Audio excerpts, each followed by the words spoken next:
Like standing behind you at all. Are you ready?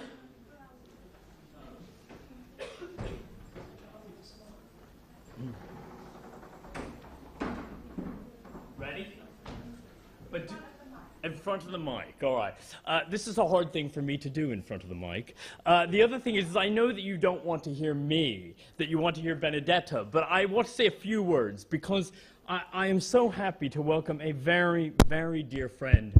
After 5 years of stalking Benedetta, I finally got her here, you know, and it's spectacular for me to have her here. I'm absolutely delighted to welcome you to the AA, back to the AA, and particularly on account of the exhibition, of Tony Kumella's just across in the gallery. Listen, I have just a couple quick things. For me, it's going to be 60 minutes of pure pleasure. I have loved Enrique and Benedetta's work ever since they started collaborating together, and I think it's a testament to Benedetta's talent, just how extraordinarily she has taken the studio on and produced ever more fascinating projects. As a final note, the only thing I would say is that Benedetta last year set up the Enrique Mireles Foundation. I think that she's going to say something about it at the end, but I want you all to visit this. It's in their offices, which if you haven't ever been before in Barcelona, are truly spectacular. On that note, Benedetta, welcome, and I pass over to you. Yes?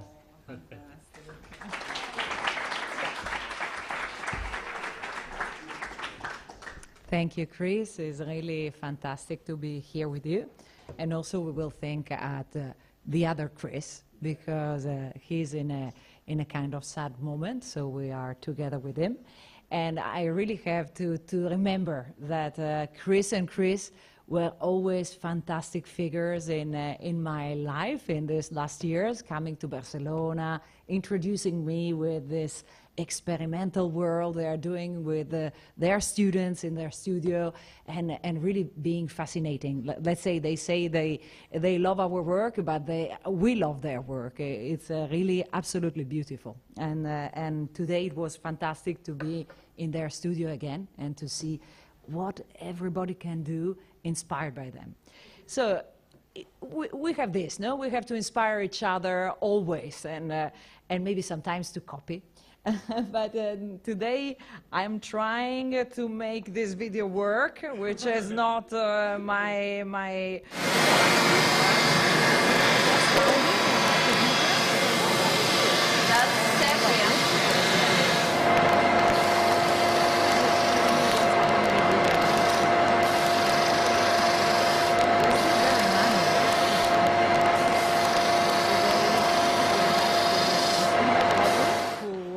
assisting in Harvard this year in the studio we did, and I realized that everything is so mechanized, but it's still very, very artisanal. We do everything with hands. So maybe this video, which I don't know what's happening in the video, but it's just something about the studio. We have a studio which is dealing with hands and dealing with doing things and with experimenting things and with trying. And I'm here because of someone which we have been collaborating with, especially in this project in Barcelona, who is Tony Kumella. In a way, this has to do with hands. No, he's a fantastic artisan. And some years ago, he came to our office and he started to talk to us about what his father was doing. He was an artist doing ceramic, and that he was continuing with this artisan way of doing, but he was very special, and he was coming back with pieces from the modernistic times and from Gaudí, and really he was so incredibly inspiring. So this inspiring man was inspiring to everybody, and also now he's doing a fantastic exhibition showing how he could collaborate with architects in the last years, inspiring the architects to do some of their best pieces. In Santa Caterina, we had no idea that we wanted to use ceramic. Actually, the Santa Caterina project maybe is more known about his roof, But we started as a neighbor project. You know, we live here. This is a photos of the 30s. Our house is more or less here. And during the 30s, this old part of city of Barcelona went through a very, very big, drastic urbanistic change. You know, they decided to do a kind of a cut going from the new part of the city to the sea, towards the sea. And during this cut, there was kind of strange things happening, no? A sort of violence which was making the old city better and destroyed in the same time. You see here is the Santa Caterina market. It was totally embedded in an old city. And then we received, many years ago now, something like 17 years ago, we received from the City Hall the task to think about this place, because they didn't come and say, oh, you have to do this work. They just said, oh, we have this problem. And we started to work with no real contract, let's say. But we started to work as neighbors, because as I told you, our house is here. And this was our market. This was our fantastic market. And we wanted to know why it was so derelict. It was so destroyed. And we wanted it to be a fantastic place. And we wanted the old city to be a fantastic place. But this was the situation, you see. In a beautiful city like Barcelona, it was all gray, all decay. And it was maybe because it was many, many years of not really thinking or planning about this piece of city. This piece of city was supposed to be destroyed, to have another cut going through. And this blocked everything, you know. Nobody was really doing anything, and the city was falling apart. So what we have been doing on Santa Caterina, maybe also through this wonderful Comelia roof, was trying to give some life back to this piece of city of Barcelona, and to make air go through, and you know, this piece of city which was always very close, to open up, not with a straight line, a straight cut as it was supposed to be, but with a softer way. You know, we did a lot of many models with this opening, trying to make the opening very, very much touching the old city, and we try to be very, very subtle. You know, this is the market here, and this is a Rick's drawing, trying to understand how the existing and the new could go together, and how a new space, which is not a real cut, but it's just a sequence of plazas and streets, could go together. So now we have another video, so it's good for me to exercise. Let's see if I can manage. No, I cannot manage. Maybe if I cannot manage it in 3, it means that we don't have to see it. No, we have to see it. But it doesn't have the voice. El que més m'ha agradat de l'estudi de la Benedetta és la forma amb què treballen. Són un estudi ple de vida, molt lluminós. Oh, it's a pity. The voice is the voice of a friend of mine. He's a film director, and he's the one who helped me filming these small descriptions of projects. And he was very, very impressed by the way people was working with hands in our studio. So he liked to film the models and the studio in this kind of out of focus way, and insisting very much on the hands. In fact, there was a need of many, many hands to do this sort of documents. You know, these models were very useful to us when we started to work on Santa Caterina, because this piece of city was very complex, and in that moment many destructions were occurring, and nobody was really knowing what was the real shape, the real situation of this old city. So we started to create those models with a really crazy handwork to really recreate the future possibilities for these openings and for this new market, which we wanted to go out from this kind of enclosure and become part of the flux of the new city, of the people arriving, and really becoming a kind of an open place, attracting people and making people arrive here, then changing the destiny of this piece of city. So we always say this is a kind of urban project. And it was also a kind of a very magical project to us. Here there was a church, there was a monastery which was destroyed at the beginning of the last century because the city of Barcelona didn't have space. It was, as you saw, it was a very, very dense old city. And the only places with a little space were this monastery with little cloisters, little gardens. And then the city and the state took away these church properties and decided to make a property for everybody.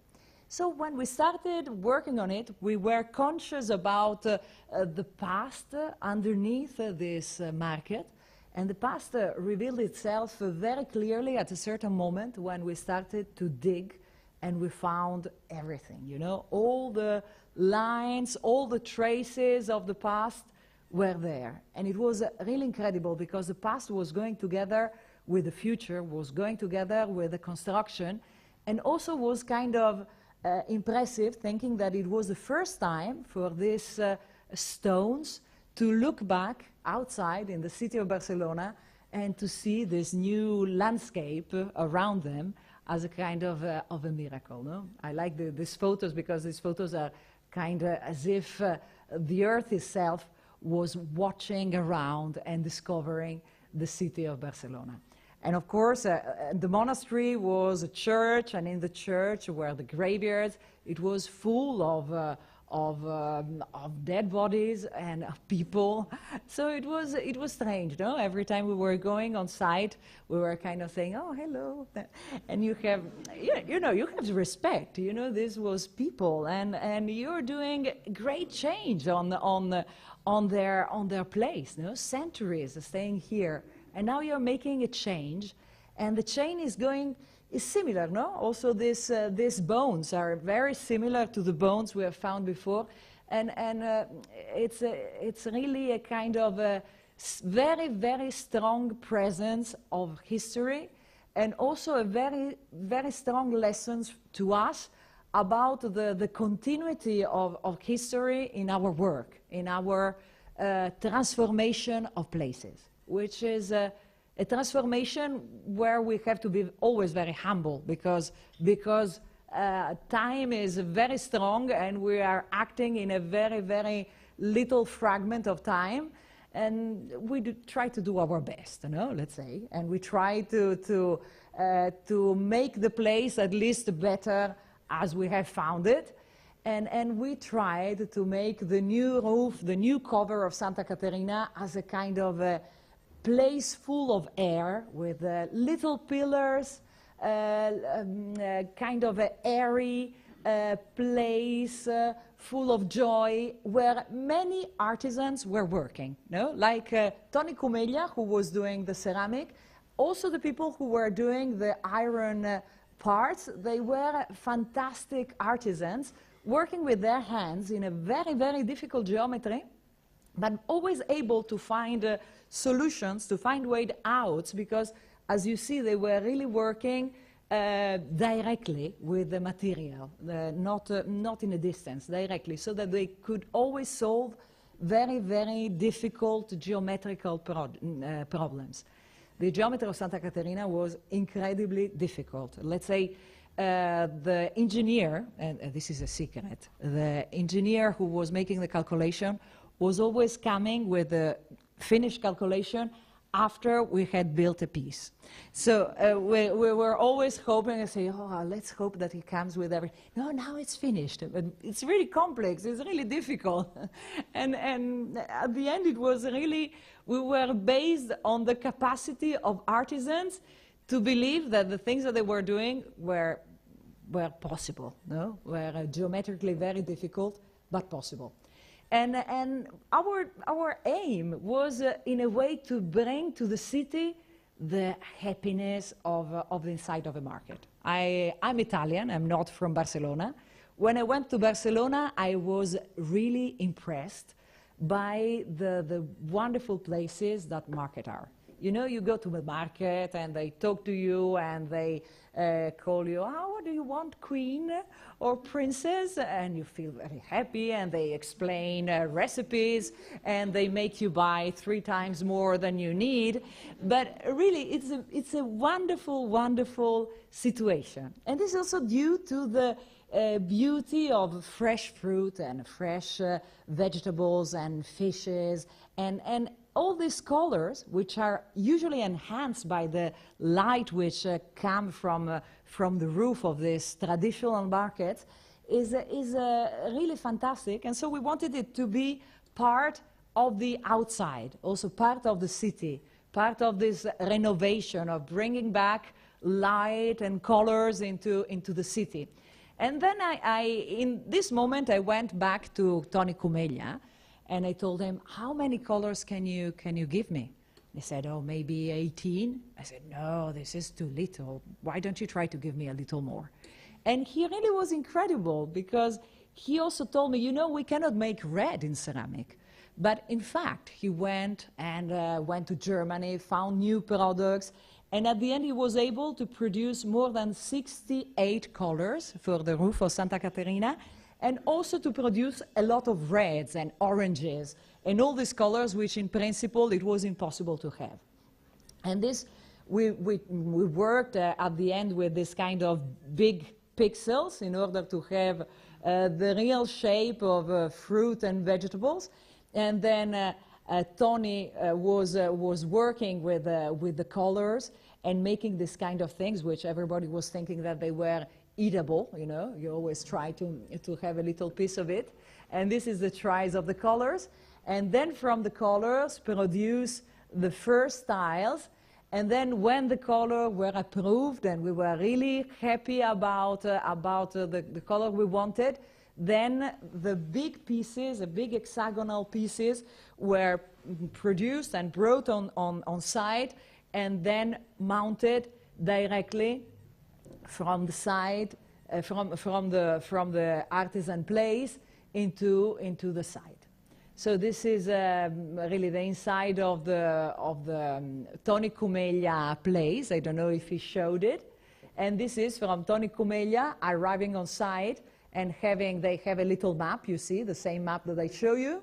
They have it on top of the roof, they prepare the roof, and they put these big hexagonal pieces. Actually, this hexagonal pieces was an intuition, and then I became friend with the director of the Science Museum in Barcelona, and he told me, you know, also in nature, hexagonal pieces are the most rational way to clad complex geometries. For example, the eyes of a flea is covered in hexagonal pieces. And I was very, very happy and very astonished. And in fact, these hexagonal pieces was working very, very well in the very difficult geometries that we were finding in the roof of Santa Caterina, and was adapting. And then arriving on this straight line, we had the necessity to do this kind of craquelé, this system. Or here, for example, where we have the sum of the hexagonal not meeting each other, then we make very little tricks that Tony Cumeglia could do very well.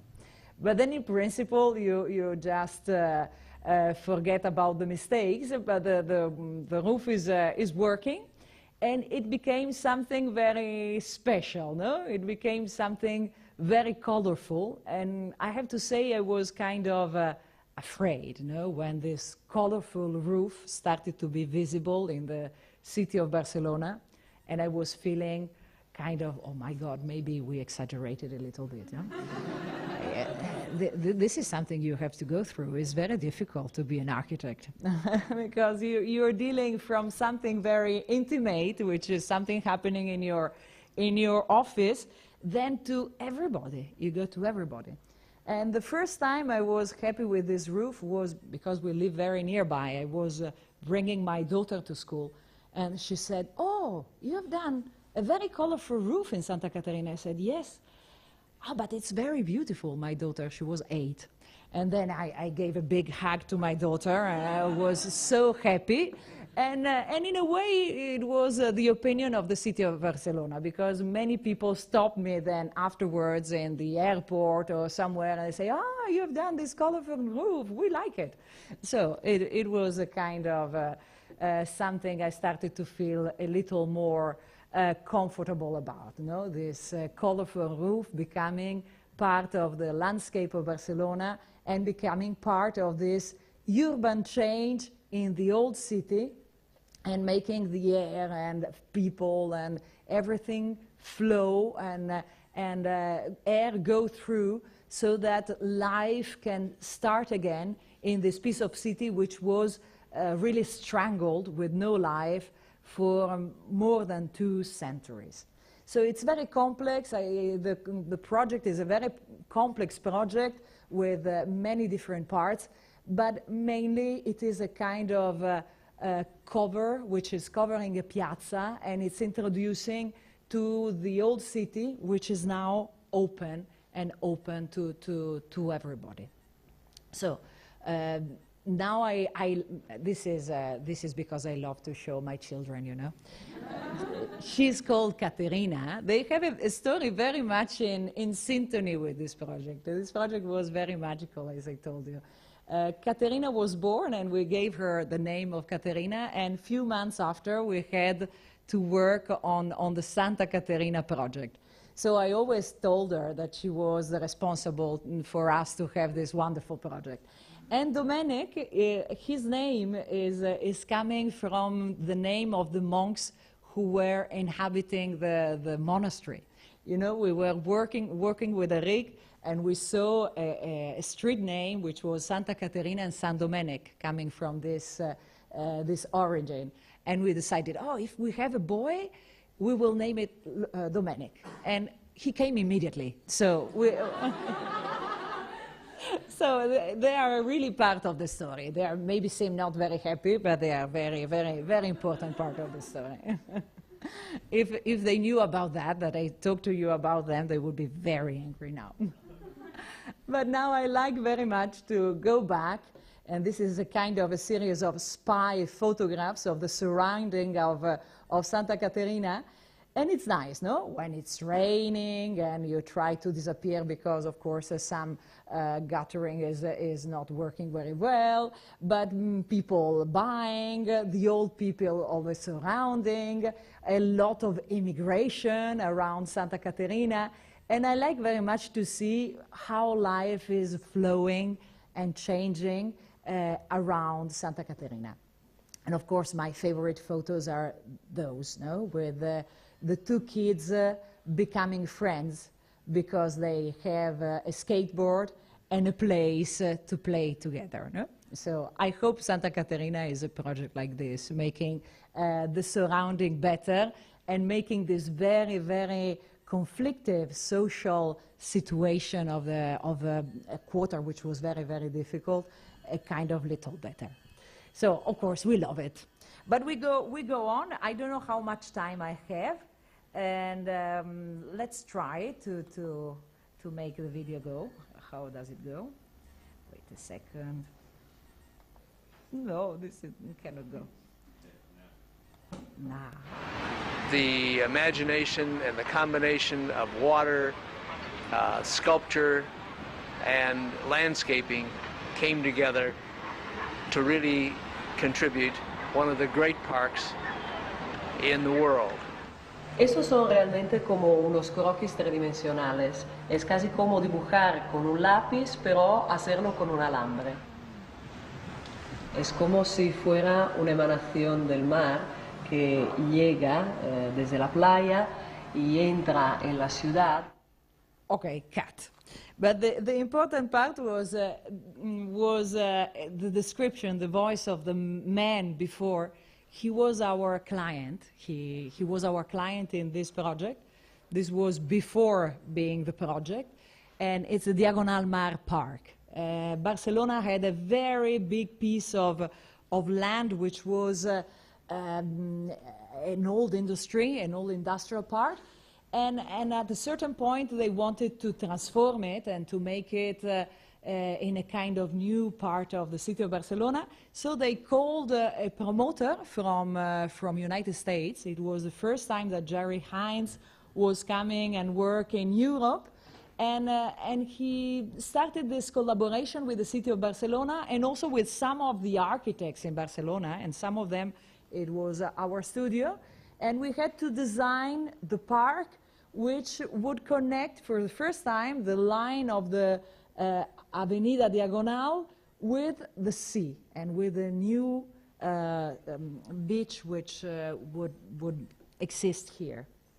So we were working in this way, you know. We were doing drawings of everything which was happening in the history in this part of Barcelona, and also overlapping our desire, no, our drawing, which was try to connect this new part of the Avenida Diagonal with the sea, and try to have this ramblas, like bringing the water back into the city and bringing nature back into the city, and make water and nature be nearly touching the Diagonal. So this was our effort, and to do that, we wanted to have a kind of artificial park, working with, like in a Spanish patio, no? You have a lot of ceramic, you have a lot of hard surfaces, and here, before entering the park, the nature was on top of your head,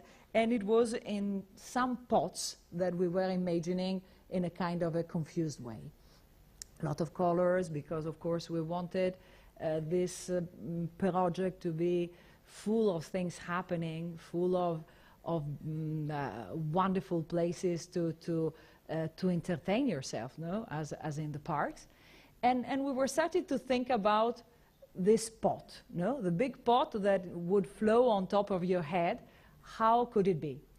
I have to say, and Beatrice, who is here now, was there at the moment, was telling me, will you tell to the public that you were pregnant at the time where this design was done? In fact, it is very similar to my pregnant profile, I have to say. But it made a very good vase.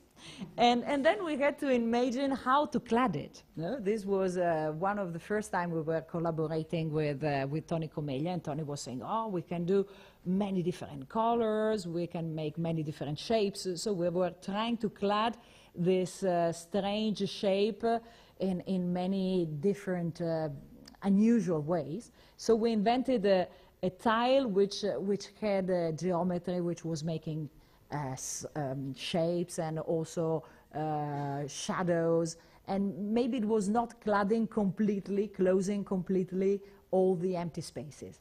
And then also Tony Comeglia was telling us that he could photograph and cast photograph on top of the ceramic. And so we started to investigate on some flower materials, which was in fact things coming out from the garbage. So we were taking these bottles or other things and make them become something very colorful, something very special, something very much changing. And we made a lot of these tries. And as you see, then the last part is done with the photographs of pieces of Coca-Cola cans, and the Coca-Cola cans from a distance become something like a bunch of roses or bunch of flowers. So we did a lot of tries, and at the end we arrived on site. And of course you can see that the importance of Tony Comeglia is everywhere. Also we dedicated to the pavimentation of the piazzas before entering into the park. From the streets you go into the park through piazzas, and we decided that these floors would be exactly the reproduction of some floors that we have in the studio. So nobody really knows, but most of it is really coming directly from the studio to the pattern of the city. And it's beautiful, no? Because we live in a house that we have found, and when you have something very beautiful which you found, you think, oh, this is fantastic, and maybe we can put this found piece somewhere else. So we don't need to think very much. We just have to tell Tony Comeglia, please reproduce it. And he reproduced it a little bigger in Greece, and so he had his work here on the pot, on these pregnant pots, and also on the pavimentation of this strange park in Diagonal Mar. Actually, this park is working well. Jerry Hines was very happy. And also, at the end, when the things are finished, I'm happy to see how other people interpret the places. No? And for example, those photographs were a surprise to me, which were done by a blind lady who sees very, very, very little, but she got all this vibration into the Diagonal Mar Park and brought me back these fantastic photographs, and I understood much more about this park, about the reason why it's so full of water and many things happening, because it's trying to bring into the city a strange vibration which usually is not there. So let's see another video.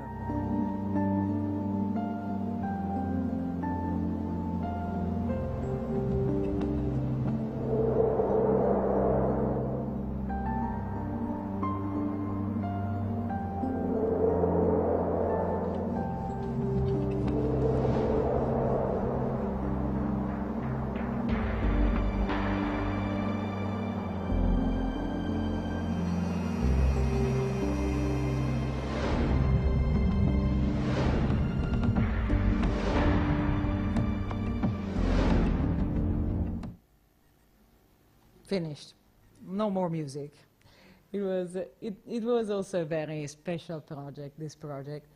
These are some sketches by Eric, very, very colorful. These are sketches in the 90s, really 1990. And it was the first time we had drawings in the studio with colors. No, it was so colorful, and then this was brought to the politicians. This was a new park in the middle of a very complicated neighborhood, and everybody was saying, oh yes, this will be the color park. And of course, it's very logic. And the color park also is done with very, very simple construction, also with very little money. It was done in many phases. And it's now standing in a peripheral part of Barcelona, in Mollet del Vallès. And here also we had, I think, sometimes it makes me think about Alice in Wonderland. No? It's a kind of imagination part, where imagination becomes the physical thing of the park and makes people stay or sit or play, and water is there, but is always there in a kind of a vaporized way. So here Tony did a very, very little intervention, but also very beautiful, no? With these blue fountains, which are fountains where the water disappears immediately. It only makes the ceramic a little more glittering because it's wet, and we reproduce there as a sort of remind to Eric, who died the year before, this little joke that Eric did. Mollet del Vallès is the name of a fish, so he liked to make this signature for Mollet, and we reproduce it with Tony on one of these fountains. And what I loved very much is that this water is making a rainbow, and I think a rainbow everywhere is a kind of a good luck omen. So the rainbow is now, to me, the symbol of the park in Mollet del Vallès, which is a very special park. This is seen by some neighbors. The neighbors did a kind of a photographic competition, and some of these photos come from this look of the same neighborhood to their park. I think I have too many photographs today, so with this we can go fast. In order to show you that then we were very happy about using ceramic. You realize that ceramic is so important in so many places in the world, not only in Europe. Even working in Hamburg in the harbor, we realized that the harbor was a very strong ceramic place. You have wonderful traditional buildings in the Hafen in Hamburg. And we had here to transform, and we are still working on this, to transform the old harbor into a place for people. And so we were trying to give back to people a place a little like this one, where water and places where you can stand or where people can stay is really mixing, is really mingling.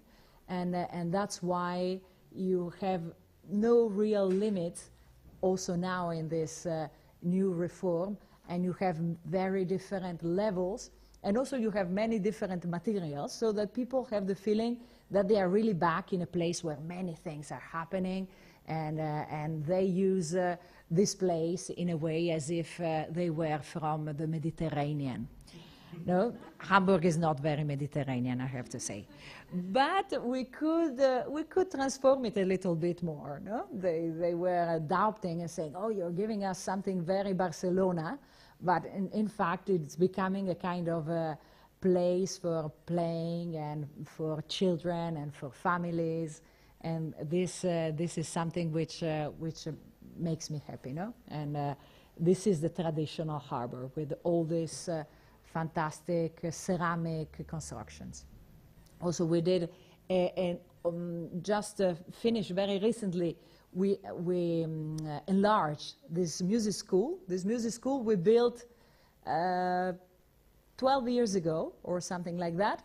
And then very recently, just here, from we are making the photos, they needed to make a big auditorium. And so they said, we hope not to destroy the space. Please do another piece of this project as to enlarge this music school. So the music school is this one. This was finished in year 2000. And then we had to build all this new building, making a kind of a little brother and sister, united by this stair and this ramp, so that the building is becoming something different. The space is changing. And of course, in the old building, there was a lot of ceramic also, as coming from the traditional ceramic in Germany. And in the new building also, we introduced more than one material, but mainly this ceramic, echoing the sound which can be produced by music. No? Really, this was a drawing that we were making about the sound becoming visible. And this was dedicated to Eric, and so it's called Miralles Saal. So I think we can go fast. The building is now much better with the new extension. And now we have in China something very new to us. You know, we were not working. We never been working in China until we won this competition for doing the Spanish pavilion, and we proposed to do the skin of the Spanish pavilion with wicker, with a handcraft, which was surprisingly the same in Spain and in China. So we were proposing this experiment, which was very new to us, to make a kind of a building which was proposing a handcraft which was usually for much smaller scale. And we did this exercise, and we, of course, were very scared, no, to do something which we have never tried before. But at the end, this was working. We were trying to make a dress, and we were using our office and the skills of the people who works with hands in order to understand how to dress the structure of the Spanish pavilion with this material, which was a wicker. And we made a long investigation. It's not only the result of these photographs, but really we went a lot in Spain to look around and to understand how the artisans are still working with this very, very old type of craft. And we produced in Spain these prototypes so that we could bring them in China, and they could produce it in China. Here we were also trying to make the pavilion become a big calligraphy, because you can use different colors. Even if they are natural, you can make kind of 3 or 4 different colors. So we were writing beautiful phrases on top of the pavilion, and we knew that this pavilion would be full of people and would have a lot of movements around this courtyard, which was the patio, and the exhibition, which was talking about Spain. So the Spanish pavilion, we did also all the inside, trying not to cut the spaces, because the spaces are very continuous, and of course to make the functions you have to divide from one function to the other. This is the entry for the exhibition go around, but then who enters here shouldn't go on the other side, so there are furniture kind of cutting the possibility of walking. Here is a restaurant, so you have the possibility to enter from this same open space. So it's a continuous space, but fluent, but with interruption, which are this furniture that we have been creating. And I always show the same photographs. I think in a way, I don't know, I should change them to some time, but I'm getting so in love also with this history of the site. I like very much to look back at the moments where the Spanish pavilion was under construction, and to see the people working, the hand being always present, and also the natural material being always present. In an Asian construction is really extraordinary, no? There is a lot of natural material being present on site, and a lot of everyday nice things happening on site, no? People sleeping and resting, and here is the people who is reproducing, copying the prototypes that we sent from Spain. And it is incredible how the language of hands is the same. No? They can repeat exactly what they received from Spain. There is no need of any translation. And the hands of many handicraft people reproduced more than 8,000 panels to go on the facade. This is the secondary structure going on the facade. And you see that also there were more handicraft things on the side.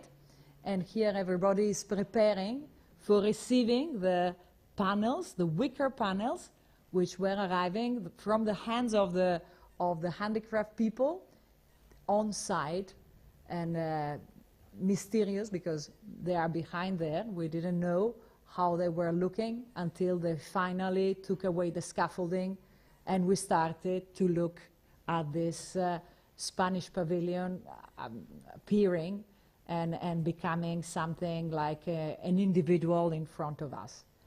So this was a kind of a surprising thing. I remember this photograph. I don't know, someone put it on our website, and I remember a friend of mine who is not an architect, who found it and then wrote me, "Oh, you really do very strange things." Probably it's true, no? It's a strange thing. It's a strange animal. It's like a very gigantic pet, which then became became the pet of many people, no? Many people, especially in China, they have seen this Spanish pavilion, and they enjoy it probably because it was really very natural. Expos usually are very unnatural places. They usually have very little trees or very little nature, and this very big facade or surface made in wicker was smelling, was reacting with the humidity, with the rain, with the sun. So it was really a feeling of being inside a wood, a feeling of being inside of a natural place, or to live a natural place in a very artificial one. So now it's still there. It was decided that this pavilion will stay on the site of the expo. And so we are trying our best to make it work and to make it become part of the city of Shanghai. No? Still, we don't know what city of Shanghai will be here, but let's see if it can work together with the new city which will grow around it. So very different situations. But I think now I don't have very much time, no, and I have too many slides. But just to explain a little bit, this was something that arrived after the Spanish Pavilion project. They told us that maybe we could design a small museum for this painter who was called Zanda Chen. He was born in Sichuan, in a town called Neijian. And so the people of Neijian wanted to make an homage to Zanda Chen. You see here, no, his look. He is a very special, fantastic painter. And also to the fact that he met Pablo Picasso in the 60s in the Côte d'Azur. They met, and also Pablo Picasso made a portrait of Zanda Chen, which is the one on the left, with the same brushes that Zanda Chen brought to him. Of course, Zanda Chen told him, "Oh, you have no idea how to use brushes," but Picasso didn't care, and that's it. This is the relationship. So with this portrait, we thought it was a very, very nice thing, no? The relationship between the two. And also they called us because they say, "Oh, you're also Spanish like Picasso." Then it's, we repeat here the relationship. So we use this as a kind of a footprint to make the plan of a small museum, which we didn't want to be transformed into something else. We wanted it to be very also integrated with the little wood where it has to be. And so we made a building which is done with 5 different pavilions, going around an existing tea house and becoming a kind of a new landscape, a new wood, confusing with the wood, and also letting the people who is visiting inside to look at the wood in the center or outside, and not only to look inside at the exhibition. Especially because when I was insisting and say, what kind of collection do you have? I discovered they were always saying, "Oh, you don't worry, don't worry." And then I discovered that I didn't have to worry because there is no collection at all. Okay, I don't worry. I think we can do a good exhibition on Zanda Chen, even with a fantastic way of reproducing his life or his spirit, or his gardens. No? He was a very good gardener. He was creating fantastic gardens around his houses in Taiwan or in Brazil or in California, because he escaped China in '49 and never came back. And so this is a way to bring him back. It's a fantastic occasion. And also it's a fantastic occasion to show the complexity of this painter, who was not only a painter, but was a very complex and complete person. And this is a moment of the opening of the first stone, and we were very impressed, no? The colors, the happiness, the capacity of celebration of China. This is something that we maybe don't have, no? Even if it's not a big place, this celebration was really joyful and really special, no? And also very official in the same time. So now we are waiting for things to start, but meanwhile we had a beautiful visit of the governor of the region, who is here, and it was in Madrid. And in Madrid lives the last daughter, the youngest daughter of Zanda Chen. I didn't know, it was a discovery I did during the time. And so we could invite her and her husband to this dinner, and they met again for the first time with the governor of the town where her father was born, and where they were exiled for so many years. So things are coming back, and this moment was very important to me, and I hope this will bring back a kind of a new knowledge of people who meet each other again. And here is Danny, my collaborator, and he is really afraid because you know the habit of the politicians is usually to drink a lot, and so he was his drinking companion. They were making kind of fights, and he made dinner the night before, so he was totally destroyed. And on that night, he was absolutely afraid. So there are too many things. Here is a park we did. Here is a high rise we are trying to do in Shenzhen. It's beautiful, but it's very complicated because it's you know, it's a promoter, and the promoters they are growing very much. But to do a 50-story building is complicated. And this year was also a kind of a recession year for promoters in China.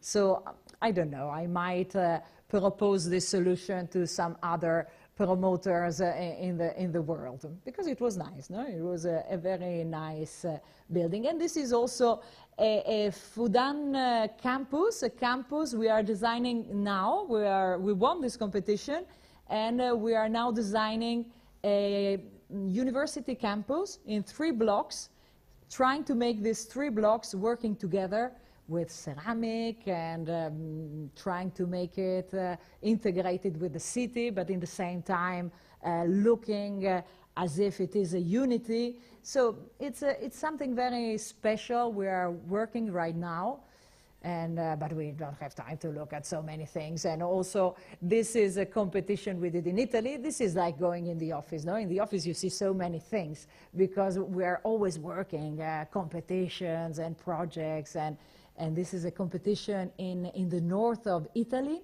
for a train station, which we didn't win, but it was a very fast track train station. So we did this park and this integration with the surrounding, and then the train station in this special crossing. No, so the roof was using the train on top to you see, to have the covering with the minimum effort. So it was the structure of the train on top, the structure of the train underneath, and then this kind of minimum effort pergolas using the same structure of the bridge. This is one of the many competitions we didn't win. But then sometimes we have competition that we win, and this is one that we won. It's in Ferrara. We are starting like this many times. I think these are beautiful materials, no? And before knowing what you want to do, it's nice to be embedded in many fantastic materials, a little like Chris is doing, no? With Chris and Chris are doing with their students. You are there and you look at the place, and you discover things, and you start to think about possibilities for this project that you're going to start. And this church was in a city, has to be in a city which was full of episodes of earthquake in this recent past. It was in March, April, May. It was a very difficult moment. So we started to think about making structures, kind of light structure for this church in Ferrara. But then we gave to the competition something which is less abstract than that, but which was also very abstract. And at the end, we realized, where did we put the cross? Oh my God, we didn't put the cross. So I was desperate. I say, okay, this is lost. We cannot win a competition of a church with no cross. But we won it. So that's it. You know, you have these surprises when you have this this profession, and this is just to finish, just a little to inform you and to give a kind of an homage to Eric. Finally, I could open this foundation, Eric Miralles. It's underneath our office, and it's an exhibition space where we will, in the future, make exhibitions and also seminars and lectures and ateliers. And the results of these seminars and ateliers will be exhibited in this space together with something similar that Eric has been doing in the past, so that we can always investigate and always have the past becoming alive, no? And mingling with new thinking. This is, for example, the result of our Harvard studio this year, talking about Barcelona, about a difficult space in Barcelona, and is together with the reproduction of an exhibition which Eric did in Harvard in '93. So it's the first exhibition, and it's the beginning of this foundation. The patrons of the foundation, you see them here, is Rafael Moneo, Oriol Boigas, is Mohsen Mostafavi, who was supporting me in making this first exhibition dealing with Harvard, and Izarata Isozaki, who you don't see because he couldn't come from Japan. But this was also nice, and I think it was nice to present Mohsen here, because the first lecture I gave after Eric's death in year 2000 was here in the AA, invited by Mohsen, who was directing the AA at the time. So I think this is a possibility to go on with new activities in the studio, and I leave the lecture here and I say thank you to all of you.